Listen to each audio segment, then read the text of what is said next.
السلام علیکم، welcome to story voice. تمام ویڈیو اپڈیٹس کے لیے میرے چینل اسٹوری وائس کو سبسکرائب کر کے بیل نوٹیفیکیشن کو آن کر دیں۔ آئیے سنتے ہیں آج کی ویڈیو میں کسی کی زندگی پر بیتی ایک اور داستان۔ میرے لیے 3 رشتے آئے ہوئے تھے اور انتخاب مجھ پر چھوڑ دیا گیا تھا۔ بتا نہیں سکتی ان دنوں کتنی پریشان تھی۔ سمجھ میں نہ آتا تھا کہ دل کی سنوں یا والدین کی مانوں۔ رشتے تو اصل میں 2 ہی والدین کی نظر میں تھے۔ تیسرے رشتے کو میرے بے شمار آنسوؤں کی برسات کے باعث زیر غور لانا پڑا تھا۔ پہلا رشتہ اپنے گھر کا تھا، یعنی چچا زاد ارشد کا۔ بچپن میں ہی ارشد کے والد وفات پا گئے تھے، تبھی اس کی ماں کی دوسری شادی کر دی گئی اور یہ بیچارہ یتیم لڑکا رشتہ داروں کے در پر دھکے کھا کر پلا تھا۔ اس نے اپنی محنت سے تعلیم حاصل کی۔ کوئی سفارش نہ تھی، اس لیے اچھی نوکری نہ مل سکی۔ ایک مقامی کمپنی میں ملازم تھا، آمدنی قلیل تھی، شکل و صورت اچھی تھی، ذہین اور شریف تھا۔ اس کے سوا اس میں کوئی خوبی نہ تھی۔ بچپن میں یتیم ہو جانے کے باعث خاندان بھر میں کسی کے دل میں اس کے لیے جگہ نہ تھی۔ بس پھپھو کا رونا دھونا اور ابا جان کے آگے دوپٹہ پھیلا کر التجا کرنا کہ یتیم ہے، مرحوم بھائی کی نشانی ہے، تم اس کو گلے سے لگا لو، تم نہ خیال کرو گے تو اور کون اس کو عزت دے گا، اس غربت میں کون داماد بنائے گا۔ ابا جان نے پھپھو کا دل رکھنے کو اس رشتے کو ملحوظ خاطر رکھ لیا، ورنہ سبھی جانتے تھے کہ ارشد کا 1% بھی چانس نہیں ہے۔ دراصل پہلا نمبر تو مجیب کا تھا۔ یہ ایک نہایت کامیاب اور دولت مند تاجر تھا۔ بیرون ملک بہت بڑا کاروبار تھا۔ ایک ماہ کے دوران 2 بار باہر کے ملک آتا جاتا رہتا۔ مجیب خوبصورت تھا، بہت سی اور خوبیاں بھی اس میں تھیں۔ والد صاحب کے بزنس پارٹنر کے توسط سے اس کا تعارف ہوا تھا۔ ہمارے گھر والے سبھی اس کی دولت اور خوبصورتی پر بچھ گئے تھے، چاہتے تھے کہ یہی باحیثیت اور بارسوخ شخص اس گھر کا داماد بنے۔ میرے تمام گھر والوں بہن بھائیوں کا ووٹ اسی کی طرف تھا اور سب سے انچاہا رشتہ اس نوجوان کا تھا جس کا نام مدثر تھا، جو میرا پسندیدہ شخص تھا۔ میں اسے ساری دنیا سے زیادہ چاہتی تھی۔ میں ہر صورت اس کو پانا چاہتی تھی اور اس کی ہو جانا چاہتی تھی۔ مجھے ایسا لگتا تھا کہ اگر ہم دونوں اس دنیا میں ایک نہ ہو سکے تو میں مر جاؤں گی۔ تبھی رو رو کر پاگل ہو رہی تھی، کھانا پینا ہنسنا بولنا چھوڑ دیا۔ اتنی نحیف ہو گئی کہ مدت کی بیمار لگنے لگی۔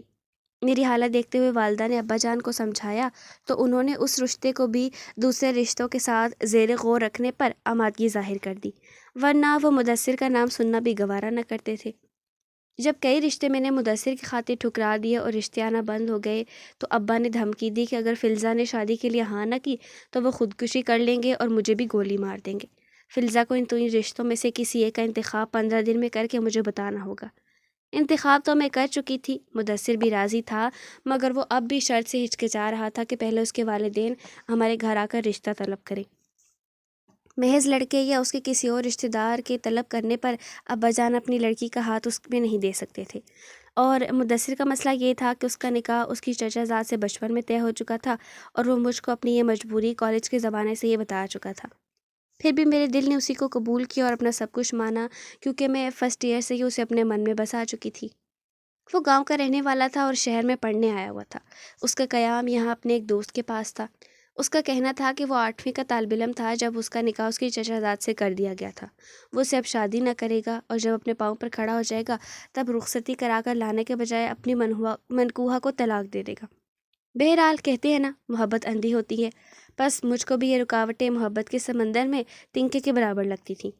پرواہ نہ تھی کہ اس سے شادی ہو گئی تو آگے کیا انجام ہوگا، بس یہی جنون تھا کہ کسی طرح اس کی دلہن بن جاؤں۔ جب والد نے خودکشی کی دھمکی دی تھی تو میں ڈر گئی۔ اپنے مرنے کا اتنا غم نہ تھا، ابو کی زندگی پیاری تھی، اسی لیے میں نے کہہ دیا 1 ہفتے سوچنے کا موقع دیں، جلدی تینوں رشتوں پر سوچ بچار کے بعد کسی ایک کا انتخاب کر کے اپنی مرضی سے آگاہ کر دوں گی۔ انتخاب کیا کرنا تھا، یہ تو ماں باپ کو بہلانے والی بات تھی۔ اصل مسئلہ تو یہ تھا کہ میں مدثر کو چاہتی تھی اور گھر والے مجیب کا رشتہ قبول کرنا چاہتے تھے۔ کئی دنوں سے یہی چل رہا تھا۔ جب میں مدثر کا نام لیتی تو سبھی سمجھانے بیٹھ جاتے یا میخ نکالتے کہ دیکھ لینا اس کا تمہارا نباہ نہ ہو سکے گا۔ دور کے ڈھول سہانے، وہ دیہاتی پس منظر سے ہے، وہ ہمارے ہم پلہ کہاں ہیں، اور سونے پر سہاگا کہ اس کا اپنے چچا کی لڑکی سے نکاح ہو چکا ہے، اب نہیں تو بعد میں اپنی منکوحہ کو تمہاری سوتن بتائے گا۔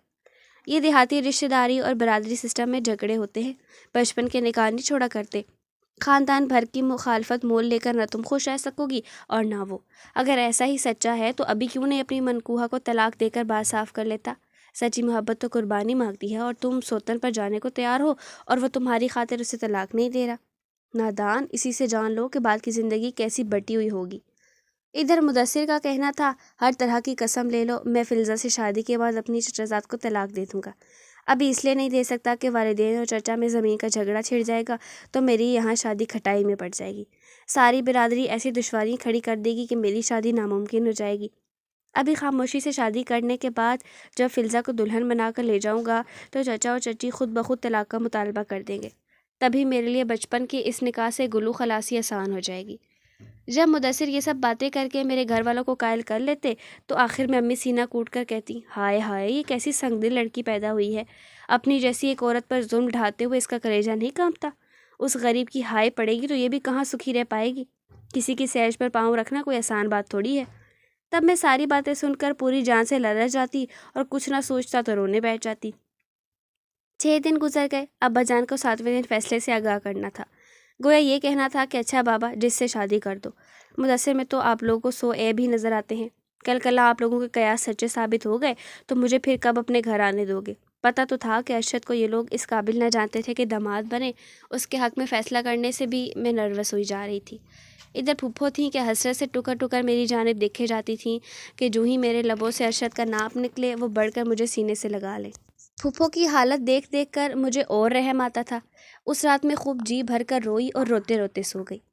خواب میں دیکھتی ہوں کہ ایک 2 منزلہ مکان کی پہلی منزل پر مجیب کھڑا مجھے اپنی طرف بلا رہا ہے، پھر ایک دم اس کی شکل بھیانک ہو جاتی ہے، وہ بلا بن کر میری طرف جھپٹتا ہے، میں بچ کر بھاگتی ہوں، اتنے میں دیکھتی ہوں کہ ایسے ہی وہاں مدثر کھڑا ہے، میں اس سے کہتی ہوں کہ مجھے بچا لو نہیں تو یہ بلا مجھے اٹھا لے جائے گی۔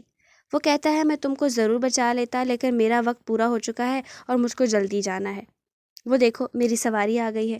اتنے میں کیا دیکھتی ہوں کہ ایک سفید سا گولا آسمان سے اترتا ہے جیسے چاند ہو اور مدثر اس میں بیٹھ جاتا ہے اور پھر یہ خوبصورت گول گیند آسمان میں گم ہو جاتی ہے۔ تب سامنے ارشد کی شکل نظر آتی ہے، اس کے ہاتھ میں پھولوں کا ہار ہے اور وہ آگے بڑھ کر ہار میرے گلے میں ڈال دیتا ہے اور میرا ہاتھ پکڑ کر کہتا ہے اب تم کو میرے ساتھ ہی چلنا ہے، اسی میں بھلائی ہے۔ تبھی میری آنکھ کھل جاتی ہے، جب میں بیدار ہوئی تو فجر کی اذان میرے کانوں میں پڑی۔ عجیب سا خواب تھا، تمام جسم پسینہ پسینہ ہو رہا تھا، میں بالکل بے جان سی بستر پر پڑی تھی، ایسا لگتا تھا اتنے دنوں کی پریشانی کا حل خدا نے خود ہی بتا دیا تھا۔ میں نے فجر کی نماز پڑھی اور دعا کی کہ اللہ میرے یہ خواب سچا ہے اور تیری طرف سے صحیح فیصلے کی رہنمائی کے لیے ہے تو مجھے حوصلہ اور صبر دے کہ میں مدثر کو بھول جاؤں اور تیری رضا پر راضی ہو جاؤں، کہ تیری رضا میں راضی ہونے سے انسان کو اپنی مرادیں اور منزل مل جاتی ہیں۔ مجھ کو اب سکون چاہیے اور کچھ نہیں، سکون پا لینا ہی میری منزل ہے۔ میں نے رو رو کر یہی دعا کی اور آنکھیں بند کر کے لیٹ گئی، 1 گھنٹہ اسی عالم میں پڑی رہی۔ رفتہ رفتہ مجھے محسوس ہوا کہ میرے سوچنے سمجھنے کی قوت واپس آ گئی ہے اور مجھے سکون آتا جا رہا ہے۔ اتنے میں پھپھو میرے لیے ناشتہ لے آئیں، بولیں بیٹی غم زدہ نہ ہو، جو تو فیصلہ کرے گی ہمیں منظور ہوگا، ہم بس تجھے خوش دیکھنا چاہتے ہیں، اگر تم کو ارشد پسند نہیں تو کوئی بات نہیں، مگر میں دیکھ رہی ہوں تم کئی دنوں سے مرجھائی مرجھائی رہنے لگی ہو، اپنے دل کی بات مجھ سے کہہ دو، میں تمہارے والد کو سمجھا دوں گی۔ میں نے بے اختیار پھپھو کا ہاتھ پکڑ کر لبوں سے لگا لیا کہ ان ہاتھوں سے وہ میرے لیے ناشتہ بنا کر لائی تھیں اور مجھے پریشان دیکھ کر تسلی دے رہی تھیں۔ میں نے کہا ہاں پھپھو، میں آپ کو اپنے دل کی بات کہتی ہوں، آپ ابا جان سے کہہ دیجئے کہ مجھے پہلے دونوں رشتے پسند نہیں ہیں، مجھے ارشد اور آپ پسند ہیں، بس یہی میری مرضی اور یہی میرا عندیہ ہے۔ میرے فیصلے پر سبھی گھر والے حیران رہ گئے، ان کا خیال تھا کہ مدثر کے مقابلے میں اب بھی اگر میں کسی کا انتخاب کروں گی تو وہ مجیب ہوگا۔ پھپھو سے امی ابو نے یہ کہہ رکھا تھا کہ 3 رشتے ہیں، ان میں سے جن کا انتخاب ہماری فلزہ کرے گی ہم اس کی پسند کو ملحوظ خاطر رکھیں گے اور اس پر اپنی مرضی کو زبردستی مسلط نہ کریں گے۔ یہ انہوں نے اس لیے کہا تھا کہ سانپ بھی مر جائے اور لاٹھی بھی نہ ٹوٹے۔ اماں کے تو پاؤں زمین پر نہ ٹکتے تھے اور میری حالت ایسی تھی جیسے میں زندوں میں اور نہ مردوں میں، دلہن بنا دو کہ کفن پہناؤ، ایک ہی بات تھی، خوشی کا احساس ہوتا نہ غم کا۔ اماں اور ابا ہاتھ مل کر کہہ رہے تھے کہ اپنے نصیب کو لات ماری ہے اس نے، دولت مند کو ٹھکرا کر معمولی ملازم کو چنا ہے، ہماری بیٹی بھی کیا عقل مند ہے، بیوہ پھوپھی کے گھر کیا سکھ پائے گی، اپنا ہی کلیجہ کھائے گی اور نصیبوں کو روئے گی۔ چلو یہ بھی ٹھیک ہے، مدثر سے پیچھا چھوٹا ورنہ تو سوتن کو بھی برداشت کرتی، اس کی شادی اس کی مرضی، ہم نے تو مرضی پوچھ کر دین کا رکن پورا کر دیا کیونکہ مولوی صاحب نے کہا تھا کہ رشتہ طے کرنے سے پہلے بیٹی کی رضا پوچھنی چاہیے۔ کیسی شادی ہوئی، اس وقت تو یوں لگتا جیسے میت اٹھ رہی ہو، سبھی خاموش خاموش، گھر میں رونق اور نہ گھر والوں میں کوئی جوش و خروش، میں بھی مردہ سی تھی لیکن کیا بتاؤں اس فیصلے میں کتنی بھلائی پوشیدہ تھی۔ آج میں ارشد سے شادی کر کے بے انتہا خوش اور سکھی ہوں، وہ ترقی کر کے ایک بڑے آفیسر بن گئے ہیں، نیک چلن ہیں اور پھپھو بھی ایک ماں کی طرح میرا خیال رکھتی ہیں۔ انہوں نے مجھے زندگی کی ہر خوشی دی ہے، محبت بھی دی، اور مجھے بھی اب ان سے ہی محبت ہے۔ ان کے بغیر میں ایک پل نہیں رہ سکتی۔ ہمارے پیارے پیارے 4 بچے ہیں۔ ہمارا آنگن خوشیوں سے بھرا ہوا ہے، جبکہ مدثر میری شادی کے بعد ایک حادثے میں اللہ کو پیارے ہو گئے۔ ان کی زندگی کے بس چند ہی دن باقی رہ گئے تھے، اور مجیب کا بعد میں پتہ چلا کہ 2 شادیاں پہلے سے کی ہوئی تھیں۔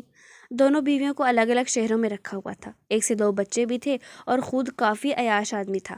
بھلا ایسے آدمی یا اس کی دولت نے کیا سکھ دینا تھا جو کوٹھے اور بالا خانوں کا رسیا تھا۔ بعد میں یہ بھی پتہ چلا کہ ایک شادی غیر ملکی لڑکی سے بھی کی تھی، مگر اس لڑکی نے طلاق لے لی۔ سچ ہے کہ خوشیاں دولت سے نہیں بلکہ نصیب سے ملتی ہیں۔